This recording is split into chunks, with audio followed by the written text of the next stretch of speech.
Paano nga ba i-assemble ang isang system unit? Diba ito? Yung mga parts ng system unit, wala sila baklas. Oo. Nakabit naman namin. Ah. Ang unang kakabit dito ay yung tinatawag na power supply. Ang power supply, ito yung nagko-convert ng AC to DC. Ah. Ano yung AC at saka DC? Yung AC, ito yung alternating current, kumbaga. Tapos yung DC naman, yung direct. Ah. Ano tama, direct? Okay. Gets nyo? Opo. Nakabit po yan dito. Pag ganyan. Nakabit dito ang putek. Ayan si Jonel. Nakabit Masipag yan. na bata yan. Bata, meron mo ng bata. Pag na-screw tapos, hindi natin lalagay yung tinatawag na hard drive. Hard drive. Patingin ng itsura. Ito yung hard drive. Diba? Ruby yung UC, kaya ganito lang eh. Walang kwenta eh, no?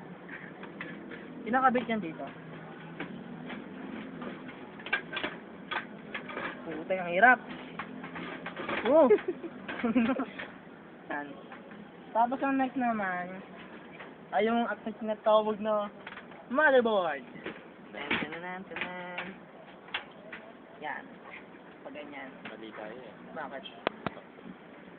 Yung ating motherboard. Motherboard. Nakabit muna natin yung Motherboard. ating tinatawag na CPU. Ito yung processor natin na malupit, mabulok, nasira. Ayan. Kaya na pag install niyan, gaganto dito para umigpit, para di mahulog. Oh no, oh no, ang galing naman Yan. talaga. Tapos, sa ibabaw ng ating CPU, lalagay natin yung ating CPU fan. Ating ikot, kunting ikot, tapos. Ayan, saan naman kinakabit yan? Kinakabit ko yan dito.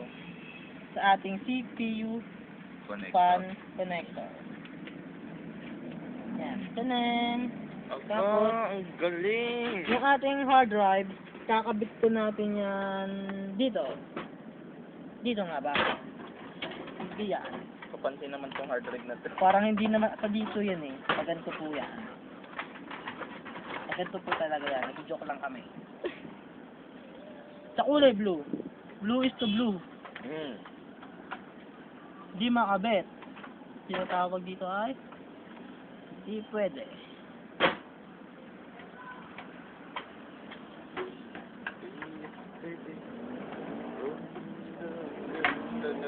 Yan, game. Okay.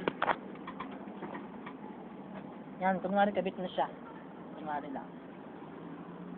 And white is to white. Ops, Alam ko, ano diyan gagawin? Diyan, dito lang yan. Diyan. Tapos, and that's all. Ayun lamang po. That's na. Maraming salamat. Bye-bye. Bye-bye! Opo.